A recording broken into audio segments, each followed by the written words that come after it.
Start a regular council meeting of December 2nd. Pledge allegiance to the flag of the United States of America and to the republic for which it stands, one nation, under God, indivisible, with liberty and justice for all.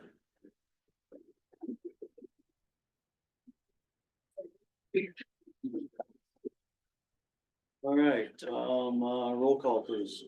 Mayor Laughlin, Here. Councilperson Sexton, Here. Horahan. Here. Dean, Here. Miller, Here. Stulman. Here. Someone give me a motion to approve tonight's agenda. So move. Second. Any discussion? Just favor, say aye. Aye.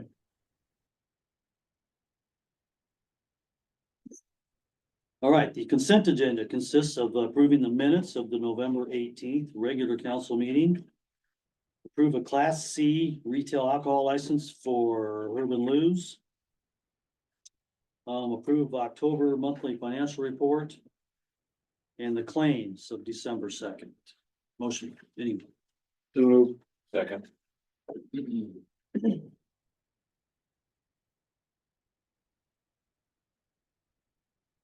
Anybody, anything? Problems with Urban Lou's, I do ask that. police. He needs to answer. None that I Greg, know is of. Kathy. Okay, Greg or Kathy? There's none that I know of. Good. Oh, I'm satisfied. One the other other- question. 60 grand for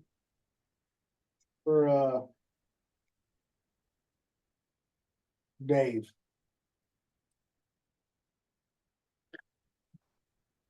There must be a number of different projects. Mr. Mayor, real quick, I apologize. I couldn't get my phone to work, but we had no issues whatsoever. Greg, that's Greg. And for VNK, yes, it's various projects, not just one. 60 grand, I wonder what projects. At least give me a, Yeah, can you give us a little rundown of what that is, those projects? I do not have them in front of me, but give me 1 second. Let me pull them up. Be Cedar Johnson Road, any of that? Probably a bunch of that. It's probably some wastewater, Eastside Water Mains Phase 2. There's some like, residential lot reviews. But like I said, let me check to see what is included in those. Give me 1 second, please.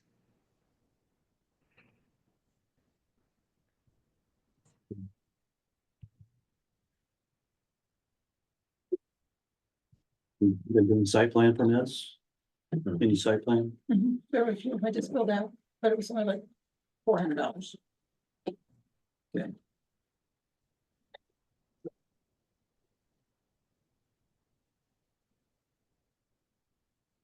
$60,000. Is that the last meeting? No, Is that the last meeting?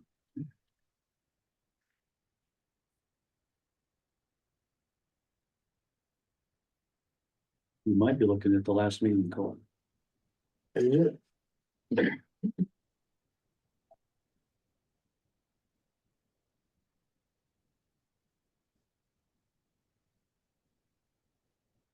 That software is, I'm sorry, give me 1 second. It's the last meeting, but that's okay. Good question. Okay, It's all right. Okay, I have it up.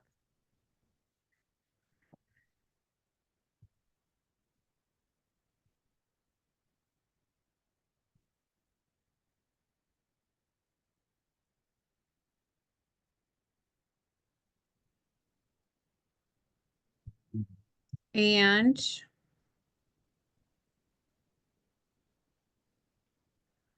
so it is Wapsie River for the channel widening for 5,967.50.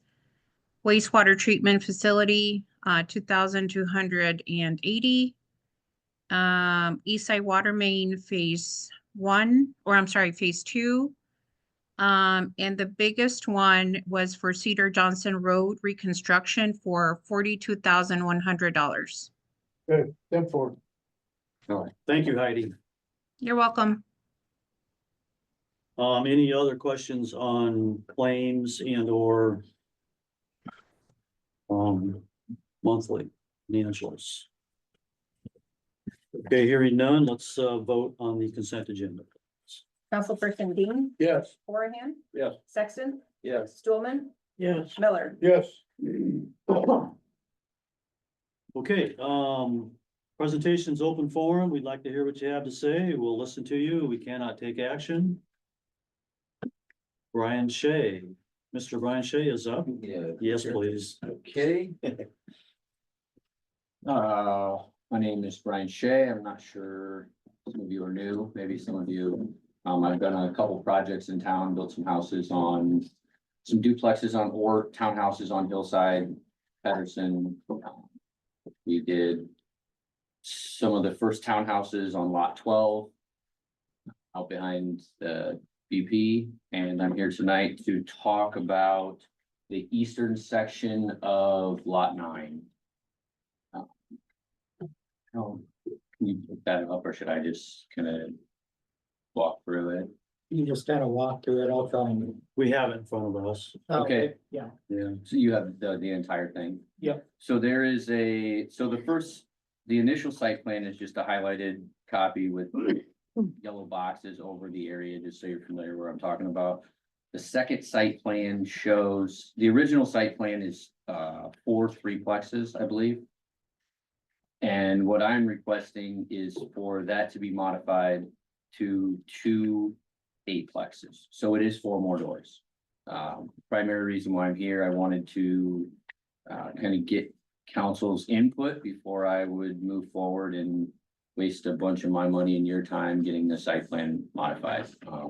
There is some elevation, not issues, but there's some elevation from south to north. I think there's probably somewhere 10 to 12 feet of elevation on this private street.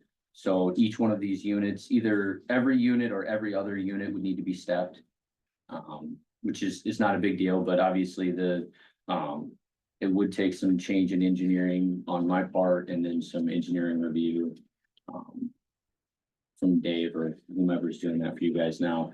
I have, the original plan kind of had the back doors facing west, which is how it is. We have a duplex that we built on lot 12.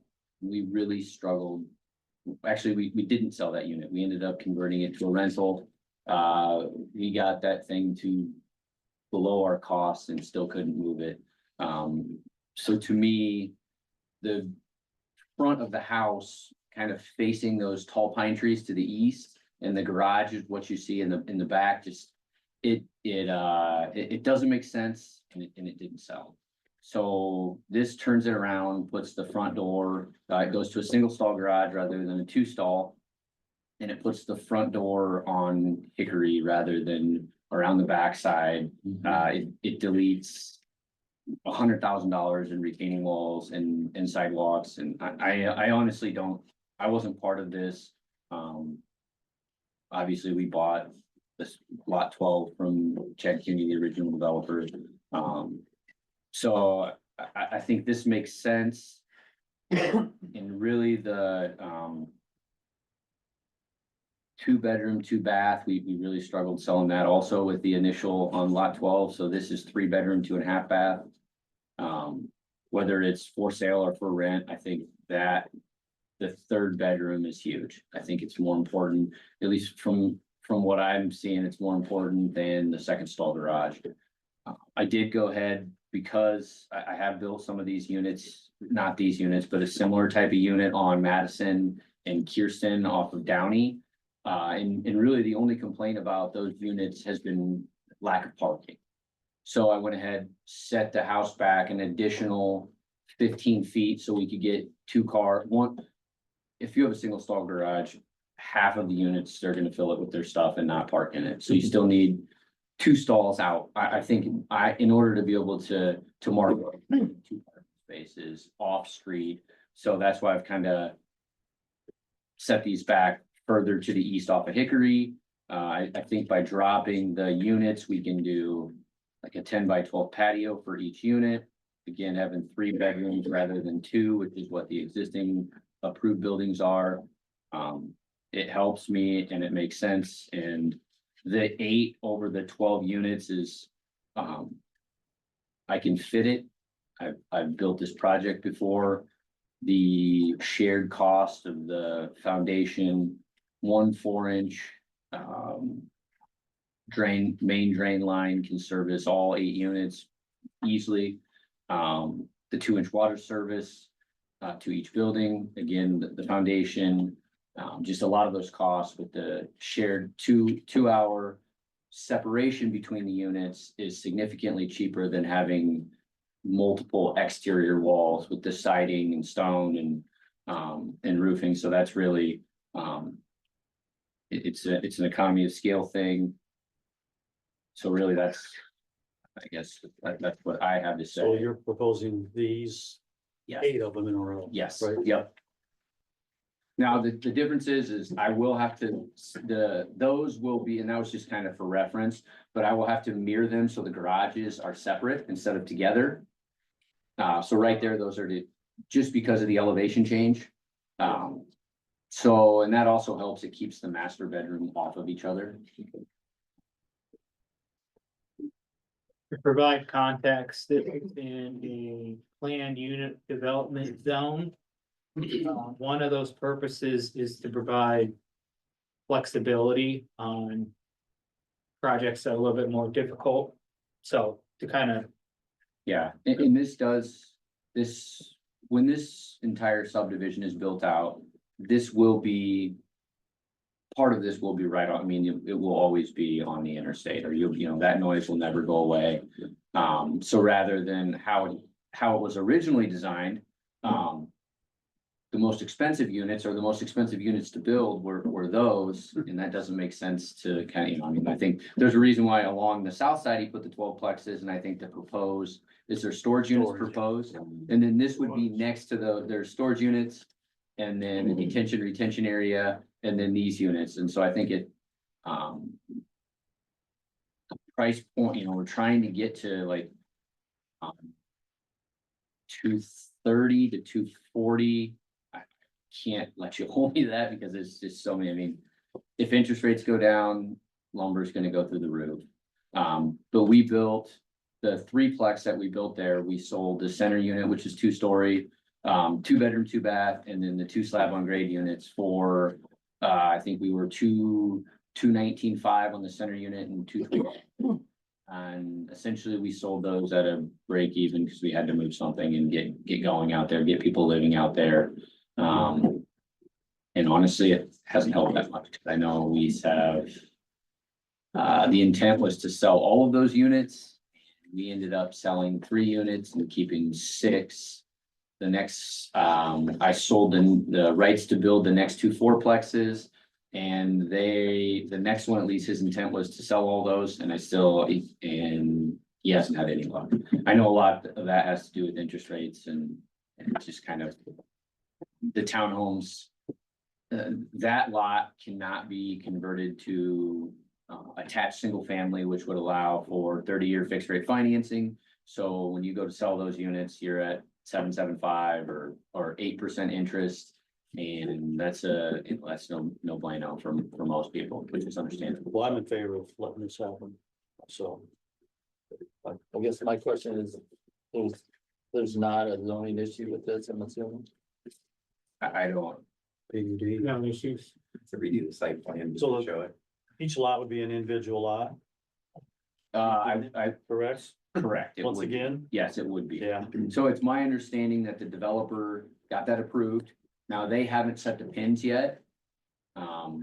So because they haven't done that, kind of part of our agreement is he would hold off on doing that. And then I would get the amended site plan approved sometime this winter. And then my goal would be to start April 1st. I know that Nordex south of town here has some expansion plans and some additional jobs coming, and I'd like to as those come along, I would like to be able to kind of grab some of those people. Anybody, any thoughts? How deep did you say the driveways were? 35 feet. You know, when I first looked at this, I saw a potential parking problem, but since you did a nice job of setting the buildings back, so especially single garages. Yep. You know, you needed to have that extra space to provide. people. Yep, so we have with the garage, we'll have 3 spaces per unit, so 1 per bed. It's a nice looking unit. I like the design of it, and I like the fact that you gave plenty of room for the driveway. And, Existing, is there within that? If the PUD, is that what you guys, within the PUD, is there a minimum amount of stone or? On the, kind of what I'm going for is I would rather do like LP smart siding, especially if I'm gonna do vertical, which is a nicer look and maybe a little bit of stone, maybe not. Honestly, we put a bunch of stone on the units that we did on Downey. And I think they don't look as good as We don't limiting it. have with specific rules. We are working Developers on one agreement. for downtown, which is 25% brick-like or stone-like panels. So if you wanna be compatible with that, you're more than welcome to. I know I would like to stay kind of with the colors of the existing neighborhood, because I think there's 4 different color siding out there and it's kind of individual units, but. Not doing the brick, it is, well, it's not that much cost effective because I'm using significantly higher price material on the front, the rest of the front, but I didn't know. I guess I could take a look at that developer's agreement to see what, what he's locked into existing. I think you got our support. So, Yeah. the way the plan is now, the existing plan, it's showing the sidewalk in the back, so you put the sidewalk in the front now, or which would be on the street side instead of the back of the property? I can, if you would like me to put a sidewalk on one side of that private drive, I can. I think we should have a sidewalk. Yeah. You don't need to put it in the Well, back. considering the side, Do you have an issue if I incorporate it into the approach, so it's right on the road? Sure. No, I don't. So that way I can, if I can, cause I wanna keep the No place to 35 put the feet, snow. that's private. It's a private. private, We It's don't a private well, road. they still have to have a place to push the Yeah. snow. But so the I would snow say will it needs to be be, at least 5 feet back, but. What's the issue with having it on the backside? I mean, Because there's a no- sidewalk going it's down used. between these other two It's their 2 backyard. rows of houses. Yeah. It's useless. It's their backyard. That's Well, a- except that that's where their front doors go. No, not Doors are anymore. now on the street side. now they're that's gonna what- be on the street that's side. what The they- reason they did that before was the front doors will be on the street side now. Before you were actually looking at the back of the house. Like they are now. You drive up in there and you see the back. Well, if I look at this plan, it says that that's where their front doors go. Yeah, but he's. You're looking at, that's an old plan. What's in Well, yellow? then why do I have an old plan on my? This is the new plan that he's proposing. That's why he's come to us. 2/8, right? Yes. Maybe the row houses like on Peterson Drive, I'm not sure, Peterson. I can. The reason I did it is so that you can get 35 feet. If I need to, I can see if I can push that back further. I don't wanna get right into those trees if I don't. If I don't have to, but if that's what needs to be done, We've I got don't. the sidewalk problem in town. I mean, we really have. Had sidewalk issues with, we need to have a sidewalk. Okay. Somehow. Okay, The other part of it is that's cutting into your driveway parking. well, that's why I wanted to do it. I have 5 feet, so if I could do it all the way against the curb. And it's a rolled curb, if I could do it all the way against that. Then I can add the 5 feet and still have 35 feet of driveway. Put snow plows. So it'll be 40 feet from the Nobody's street. gonna shovel it anyway. It's all private property, so. But the private It's not- contractor, the he city- could the shovel city the has- sidewalk. City hasn't, Blade. no, No, this is Hickory Drive is private. Right. Those obviously sidewalks are maintained by, but this street will be maintained by the HOA. yes. By the, so it'll be all, I think, is it 40 some units will be part of that HOA and they'll all maintain that private drive off of Sycamore all the way around. I would assume that. Yeah, I can get a sidewalk in there, but I would prefer to do it against that street if that's all right. If it's not, I'll see what I can do. That's fine. I don't object to that. Putting it on the east, on the back is, I mean, you're probably looking at mostly concrete in front of those all the way. I mean, you're not gonna have much green space. There up won't there be much sidewalk. No, I'm talking about between- your driveway. If you're gonna put a two-stall or a, what are you gonna, so they're 20 and they'll be 12 feet wide. you have a green space. So there'll be 8 feet between each unit. So that should be plenty to put the snow from there. I will do rock and hardy bushes that are, that can stand up to attempt to stand up to the salt. Grass would never last. Is there. your HOA, do they take care of driveways too? They don't. Yeah, it's just the street. It's just the street. Yep. Now, depending if this was rental, I mean, and it'll be market driven. So I can't say I'm gonna sell every one of them because it's been a struggle. But then we always have an option. We provide. If you want, there's a local, we use, Bauer Custom Service, so we just kind of look the name out there if he wants to, tenants don't want to do it themselves, and I think they'll probably plow this street also. I think they do the rest of ours. Okay, anybody, anything else? Would say incorporate a sidewalk in there somehow. Okay. That's all we're asking for. Okay. Yeah. So moving forward, I get that site plan will that require an ordinance change or just resolution? Just resolution. Okay. It's not that a hearing, but you don't have to go through that. So there will be public hearing and then, okay. Yeah. So I'm just trying to make sure that I can get started in April, which that should be plenty of time. So. Yeah. Well, thank you. Thank you. Anyone else, would like to address the council on open forum? Hearing none. Let's proceed to the public consent agenda. We have a public hearing. Proposed amendment to chapter 165 zoning regulations. This is the park and rec?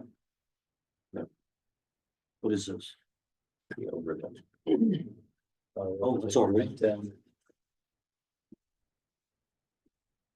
So we're in a public meeting, in public open session. This is the overlay? Yes. Okay. I know John wanted to say something. Maybe Jess, yeah. My name is John Fuller. I'm here to speak in support of ordinance 821, which is an overlay zone. And an overlay zone is a zoning tool that is often used to support some public purpose. There are overlay zones that commonly support conservation areas, economic development, historic preservation, and support of infill developments, variety of overlay zones. These are in very common use throughout the country. I looked up some of the cities in Iowa that have these overlay zones. Frankly, virtually everyone does. West Branch has never had one, but as I say, it's a pretty common sort of thing. What it does is to support public purposes, and in this case would be primarily economic development. Public purposes that supersede the underlying zones. That doesn't mean that the underlying zones don't still exist, but these public purposes are placed first and foremost. This zone has various limitations. For one, it's for a 3-year period. It can be looked at after that and extended or not, as the case may be, depending on the experiences that you have with that zone. It refers only to everything other than single family dwellings. In other words, it's for businesses within the zone. And it applies to substantial changes in a building, substantial renovations or additions to buildings. And it sets a variety of conditions for those buildings. Basically, the purpose is to seek some kind of uniformity, commonality, similarity with the current downtown West Branch area. There's a role for this in your Planning and Zoning Commission. And that role has been explained to the Planning and Zoning Commission. It involves a review that's done in conjunction with West Branch Main Street, and in conjunction with the Historic Preservation Commission to the extent that exists in that zone. If there is a denial, any kind of a change to a building or a new building, then that is taken before the city council for your review. And if there is a objection to whatever the city council comes up with, then that goes to the zoning board of adjustment. I provided a sort of description on one page that I think Aaron handed out, so you can read that description. I think one of the important points to make is that this ordinance has been looked at by the Historic Preservation Commission, and they produced a resolution in support of it. It was presented to the West Branch Main Street Board of Directors. They passed a resolution in support of it. And you have the resolution of Planning and Zoning in front of you, which is also supporting. If you have any questions, I'd like to answer. So who has review, who will have review over projects in this zone? Is it Main Street and P and Z? P and Z will have review. Main Street will cooperate with P and Z and essentially look at the suggestions that the Main Street Main Street Iowa has in terms of city downtown design. They will make recommendations to P and Z. P and Z will have those recommendations in hand when they look at any kind of substantial change. Okay, so that's a lot of eyes on. Yeah, on right. Potential project, Mhm. right, is what we want. John, does this in any way, goes to the forefront for grants or anything like that? I suspect it will. Not that grants are necessarily going to be forthcoming, Right, but I and mean, not that budgets. are this would be necessarily one. now. But yes, I think this will help in obtaining grants. Main Street has been very successful so far at bringing in grants to the town. So we would hope that would continue.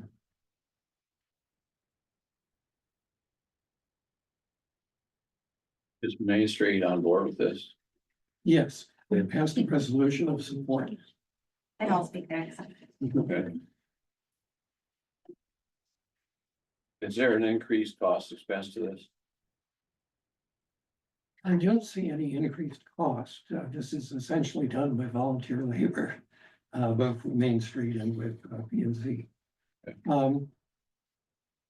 There may be some increased city cost in terms of enforcing it.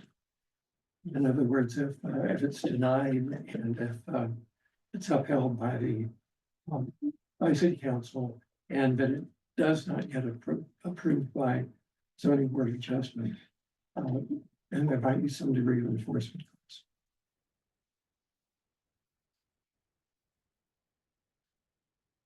All right, John. Okay, Thank you. sure. Good information.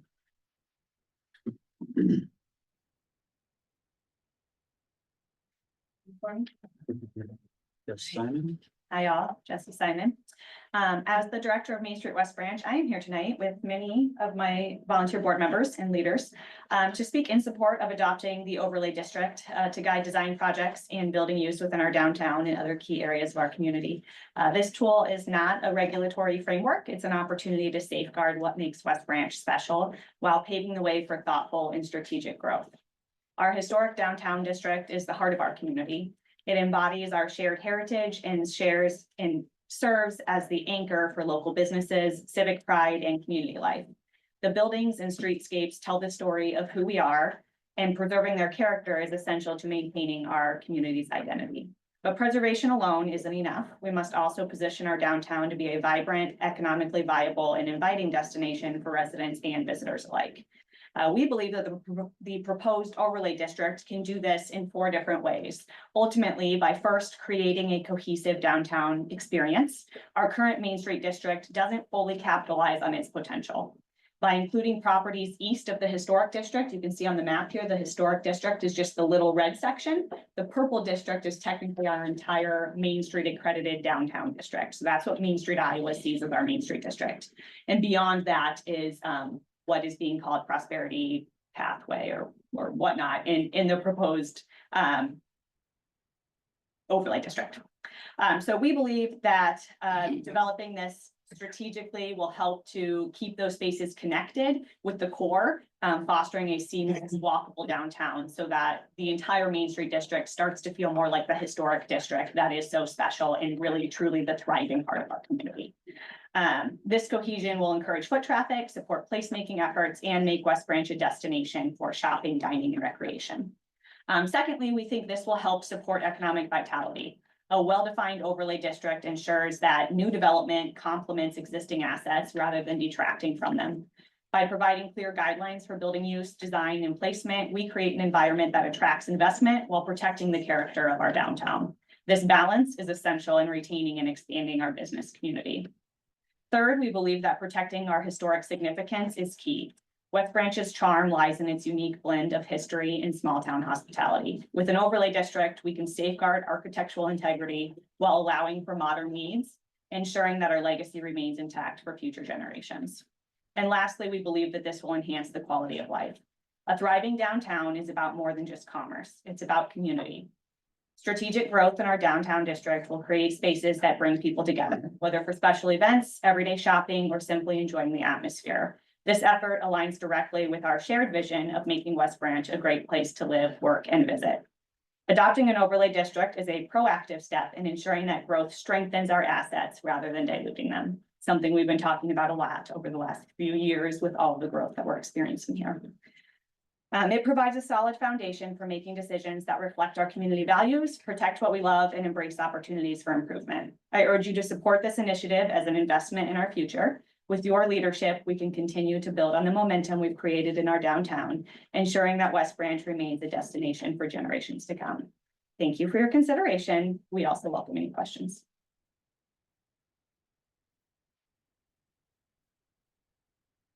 The only thing I can see is that this maybe should have been done, should have had this overlay a little earlier. We agree. Better late Cause than I can never. see one site here that's not gonna, it's not flying with what we probably wanna do in our downtown, but, Which one is it?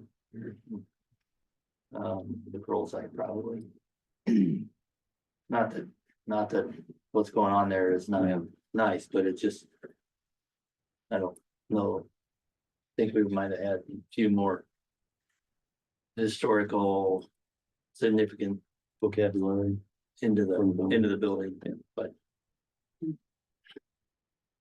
Technically, most of that property is outside of those purple boundaries. yeah, it is, Just being that but it's orange not in the section. overlay. So I kind of see it as like added layers, Yeah. right? So within the red, you'd have to follow the city's ordinances and then the downtown district and then the historic preservation. Within the purple, it's a little bit less regulations. Outside of the purple, it's a little bit less regulations. But you should have regulations to guide people in the right direction, no matter where they are developing in our downtown. So the one thing I was looking at when I've thumbed through it about a dozen times. And I think it's cool, we got that guitar dude down. He really doesn't fit into anything that's in your description of what should be in downtown, because he really doesn't retail anything. Sure, He does, but he doesn't. kind of similar to an office type of Yes. space. But they would be grandfathered in as current businesses, so it wouldn't be anything that drives any current businesses out. Cause I think. We want to that's- make sure that we The dude's are cool. clear about that as well. I like watching him. Yeah. Seeing his Yeah, it's each very cool. night. He sells guitars all over the country and the world, I think. Yeah,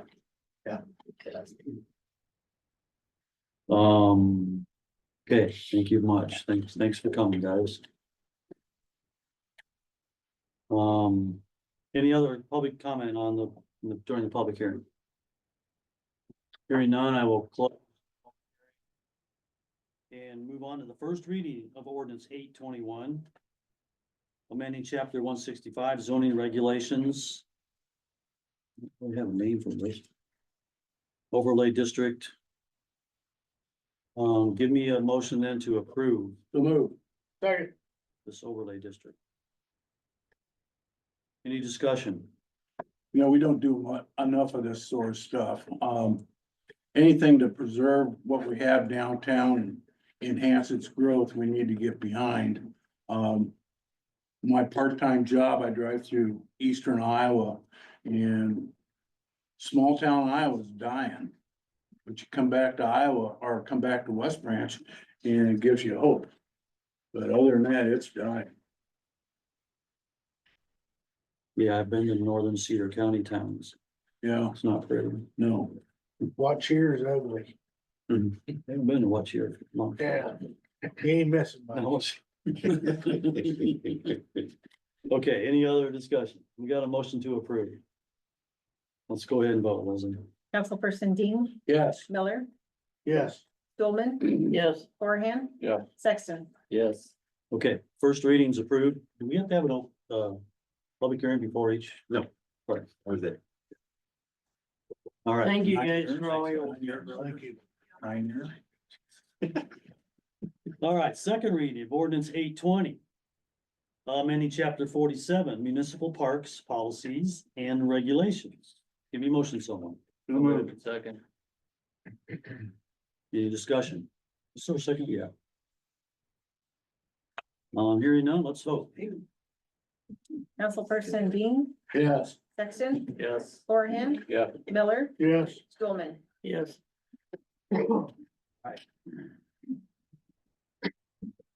Resolution 24-130. Approve the annual agreement in the amount of $10,540 with the USGS for the ongoing operation and maintenance of the stream flow gauge on Wapsipianonock Creek. Move. Second. Is this negotiable? No. We've got John from USGS Yeah. online. John, do you want to speak to this? Yeah, I topic? can. Yeah, I can. I can, Mayor. Can y'all hear me, see me? Yes. Okay.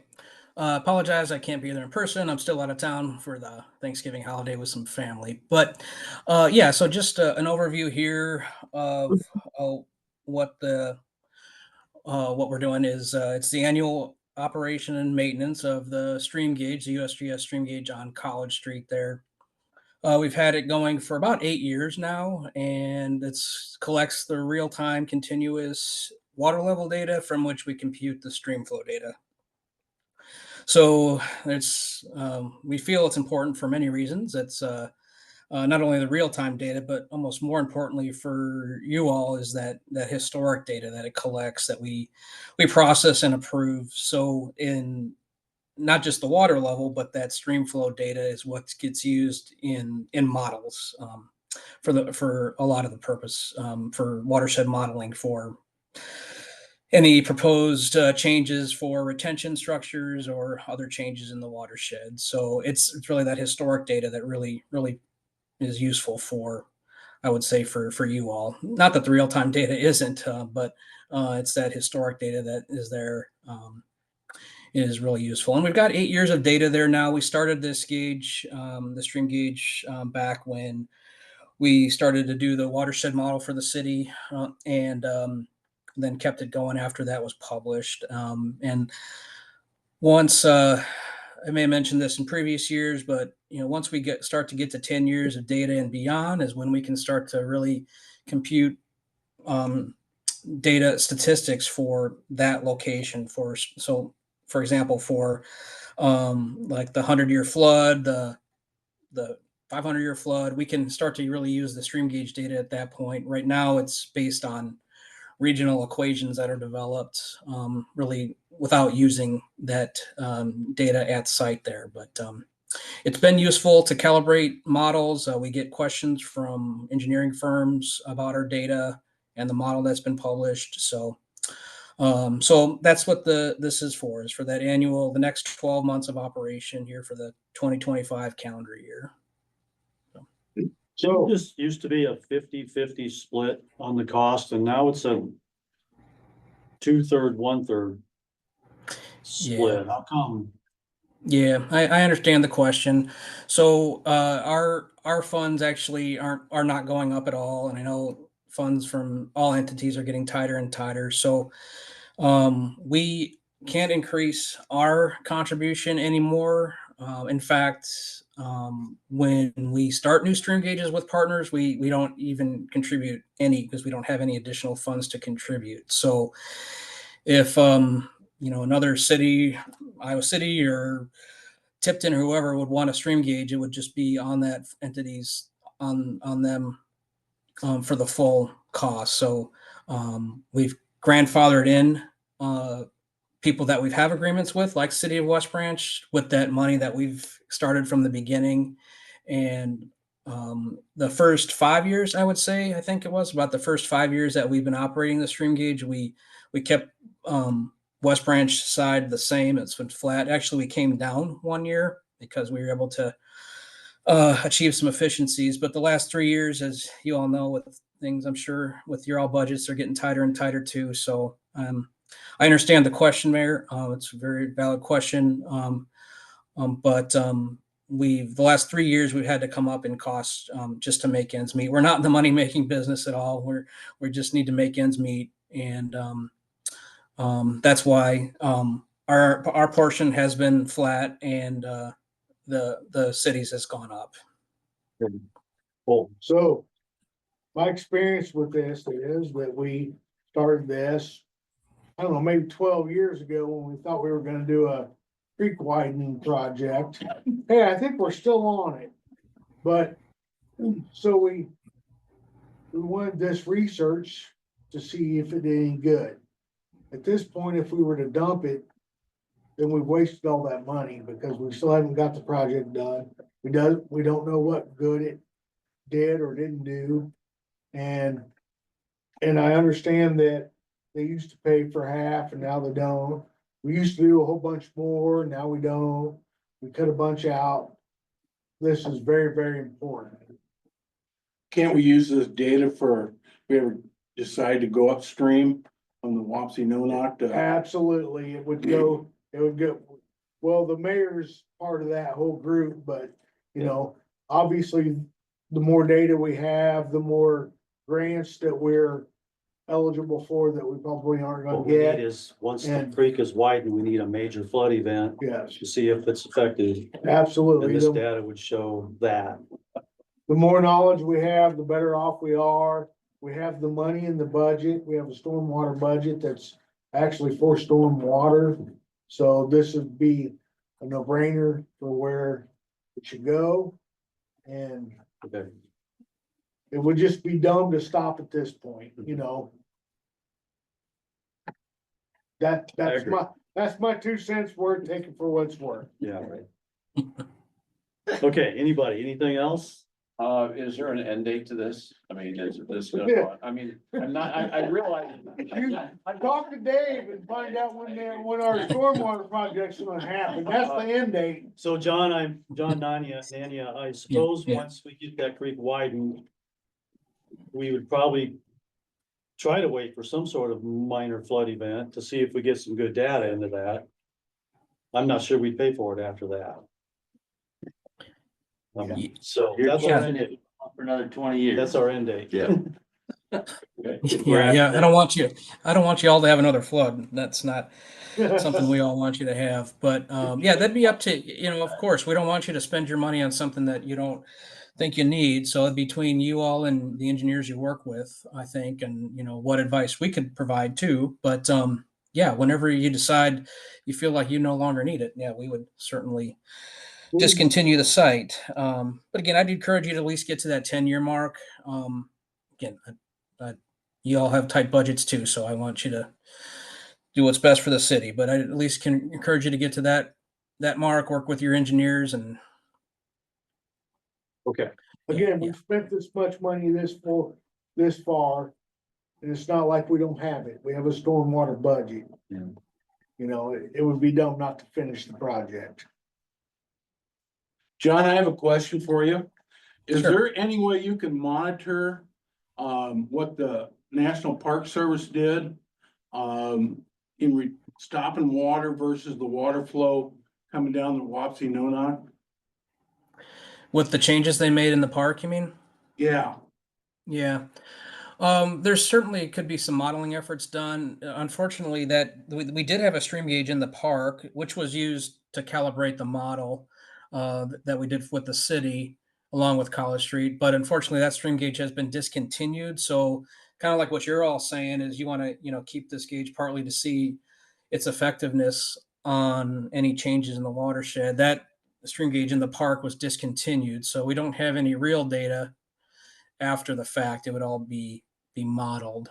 Yeah, So good then question. why- So why are we keeping it, if we're not gonna do in data, why are we keeping it? Because we'd like to get some end data after our project. Maybe you won't know which one helped, the park or ours.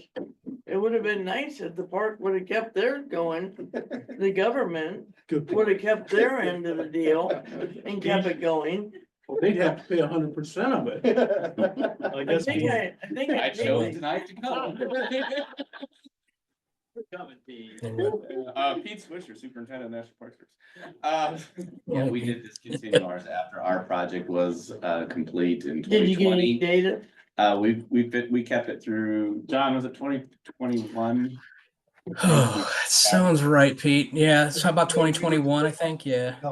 Yeah, we waited till our project was done and the decision was basically made because we have done all of the improvements in the park that our geography would allow us to do. So like you, we were facing a decision of, is it worth that amount of money to continue monitoring, or was it worth a seasonal laborer to help maintain the historics? Okay, but how much did your project help? I'm curious. I would say anecdotally, the creek has been pulled maybe 70%. Where it would have been, those same storms would have been inundated. So I'd say our project helped significantly, and our detention basin has not activated yet. So storms have all been done via creek improvement. Well, I knew it helped, but Hopefully that's helped. now I just don't know which helped. I guess I look at it as, I thought that Dave has got most of the data that stream is gonna help the downstream widening right now. I mean, I guess I can't see where this model is gonna continually help us down the road, other than tell us if we ever get that major flood, that It would be valuable to tell us what could happen upstream if we continue to flood after this project. If we continue to get floods, then we gotta do something upstream. And this monitor would tell us how much it's going. what volume of water needs to be held back. This stream would help us tell that upstream. If flooding in our town wasn't an issue, then it would be dumb for us to be spending this money. But obviously it's an issue. Hasn't been an issue this year or last year, 2018. but been an issue. Roger, Yeah. may I add one more comment? Yes, sir. The creek that you are monitoring is 60% of the flood problem. With the Hoover Creek, the one that runs through the park, is 40% of the equation, and it has the freeze farm that has the Hoover Dam. Hoover dams. Yeah, so there's, in the models that the group Roger and I worked on together with, all of the additional detention basins would have been targeted on the 60% part of the equation, not the 40%. So there's no other sites available on the 40% side. Right. That helps at all. I have another comment, the rains we had this summer, some of our rains were 2-3 inches in a short period of time. In the years that I've had the golf course, I've watched that my creek on the golf course flood a lot. Every time. I mean, well, I've got pictures of how wide it actually gets. So last year, Kurt Freese had an excavator come in and widen his creek north of me. The 2 to 3 inch rains that we had, normally my creek would come out of its bank. So what I'm saying is what he did upstream of me helped my creek from not flooding. But that doesn't even make sense. That did, because his No, his if he, creek. if he's widening it out and bringing more water faster. He's not bringing more water, he's bowling it out, so. Blowing it out so it doesn't come to me as fast. Yeah. Cause my creek never came out of its banks, and it would have, in a 2-inch rain in a 2-hour period, it would have been out of its bank. I think I mentioned something about that. Probably 8 years ago. Why aren't we widening up stream? Well, that's next. That's next, if we need it. I won't You be. don't just get to do that, though. And you wanna That- mention, isn't there That something- DNR's got all kinds of rules and shit, No you kidding. know? It takes 15 You years can to widen get there. you can widen your creek, you just can't change it. You can't move. Well, I don't know about that. Yeah, you Trying to widen this curve. I just wanted to put a bridge across some bitch. I didn't wanna do nothing. Widen them all over. Okay, we got a motion to approve. And, any other comments, questions? Let's vote, please. Councilperson Sexton, Yes. Dean, Yeah. Miller, Yes. Stulman, Yeah, Horahan. Yes. one more year. That's what hope- you keep saying I about the hope. creek widening, 1 more year. We get that done, we need a big rain and then. we're gonna do it. I can tell you when it rains, it goes up. All right, Our big widening project ain't probably gonna be- resolution 24-131, approve the Bedrock Industrial, part 1, final plat. This is the Bockenstadt property. Brian from Axiom is on. Let's see that. Brian, you wanna say your piece? Sure. Hey, good evening, everyone. Yeah, this essentially is a lot split of Procter and Gamble second edition lot 1 at the southeast corner there of Fawcett and Downey, kind of between Altorfer and Procter and Gamble. The main point of this, it's lot split in the means of a final plat with the intent so that Bockenstead can develop this in the future here with a new site plan specifically on lot 1 at this time. He is not sure what the exact use is yet, or at least I am not aware of it. But this gives them the ability to start moving forward with the site plan and looking at the development of that. Outlot A consists of the area that you see now or has been used as a temporary ready mix for the I-80 project. And essentially that lot line is kind of running down the floodplain that exists through that parcel. And we had another exhibit in there, and what that's doing is just showing a driveway that would come on that east side of lot 1 that we've coordinated with Dean Colony and Alliant Gas too, just to make sure that there are no issues with the gas easement. The 20-foot gas easement runs through that property as well. So more or less creating 2 parcels out of 1 that is split by a floodplain and a gas easement now, so that they can both be used as two different parcels for future development.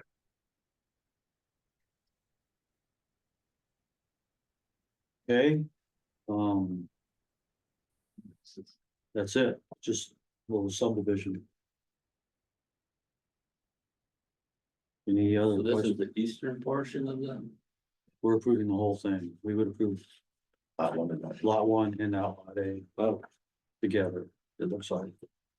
Yep, that's correct. And then later outlot A, once it's, determined, ready mix, everything's done. And once he has a determination what he might want to do there, that would also become a lot or multiple lots, just depends on what it looks like at that time. Well,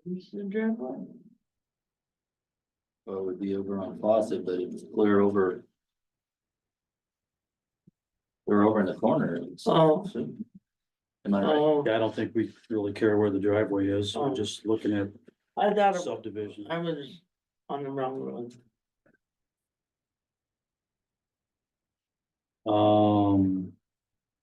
Did I get a motion? Yeah.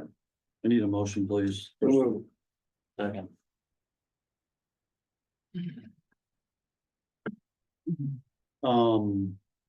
We are conforming to all our codes to subdivide this. Just been to P and Z, yeah. About Dave.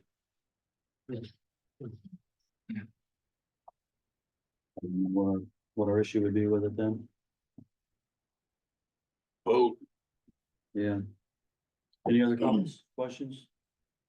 Go ahead. Councilperson Dean, Yes. Sexton, Yes. Stulman, Yeah. Horahan, Yes. Miller. Yes. All right, resolution 24-132. Waiving the right to a formal review of an extraterritorial jurisdiction. A subdivision within 2 miles. Vote motion, please. Second. This where that, there's no house at the site, right? I don't think so. That house is long gone. Think there was ever a house there. Yeah, this has no concern to us. Yeah, there was at one time. Isn't it I'll clear? tell you why I know that. Cedar Johnson Road? I had Isn't it. it Earl Vipers? No, this is on Cedar Johnson Road. Yeah. I don't think there's a house there. man. Okay, anybody? Have any say, want I don't a even know jurisdiction where over it this? It's- Where is it? It's like a mile and a half, if not, South. yeah. South Hirschman's, kind of across from part of the Roxanne Kenny's house. Jody, we have this like 2 mile extra territorial zoning district. So that way, hopefully we don't have like a future Greenview or, where there's stuff where it was done at county standards and then we annex it in and then it has drainage issues and things like that. Okay, so what are the plans with this then? It just says that it's there and we're supposed to waive it, but it doesn't say what the plans are. It's just a simple farmstead split, so it's only one split. I think they want to turn it into a resident. R1 zoning. I think they want to build a house. I think someone wants to build a house. I there. think Ray Dottie wants to. Well, somebody needs to tell us more. It's in the packet. The Thought I letter saw- from consultants behind your staff sheet. It says they're requesting the property be rezoned from agricultural to residential. There's a new Yeah. septic has been installed and inspected and will be used along with the existing well. The house has been on site since 1904 and the existing driveway will be utilized. Oh, this is the whole, old Frederick's property, that's what this is. Right about there, okay. Okay, I know. I didn't see. are we okay with letting the house get built? Only you said that. I think Frederick used to live there Yeah. years ago. Okay, let's vote, Leslie. Councilperson Dean, Yes. Sexton, Yes. Stulman, Yeah. Horahan, Yes. Miller. No. Okay. Adam, city administrator. Yes, next Anything. Monday, we're gonna do our strategic planning work session. It'll be in town hall. So it's not really enough room for the activity. The council meeting will come after that 6 o'clock meeting, so everything will be at town hall next week or in 2 weeks.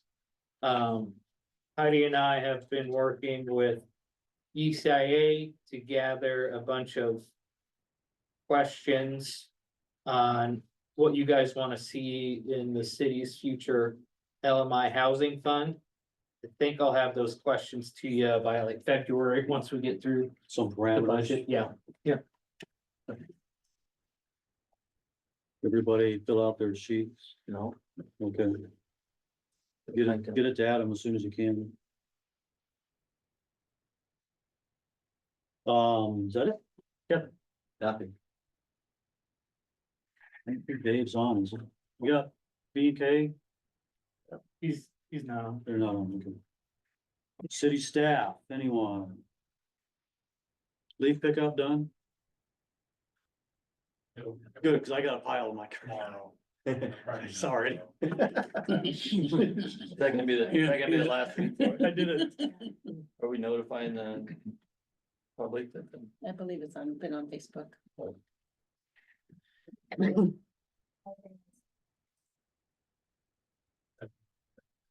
I was gonna tell you that too.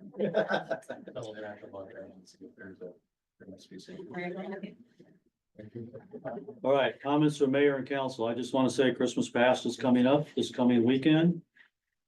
A lot going on, all the usual things. So it'll be nice to see some faces down there. We still have volunteer shifts available. If anybody would like to do a couple hours. All the website. I think I signed up for a couple hours. Volunteering enough. I'm gonna be gone Saturday. Hey, I don't like the fact that we don't have Christmas lights up and down the streets. We got rid of those and I don't like it. So we used to have lights up and down Main Street and up and down Baker. And we got rid of all of those. So all we have is what's in the heart of downtown. We don't have the little snowmans and candy canes and all that crap. I don't like it. Looked better that way, the other way. I know, we told you not to do it, because you wanted brand new lights. Need to hire a part-time helper to. I will, I'll consider that in the upcoming budget. So, Okay, Last year, he said we either need new lights or you had to spend some money. We were light on money and we said no. Look stupid. But if we still have the frames, we can put LED lights on and LEDs are cheaper. well, yeah, we'll talk with that. Well, this year we didn't put But I don't nothing up. put that on your wish list here to. All right, anybody, anything else? Christmas past this weekend. Motion to adjourn? So move. All in favor, say aye.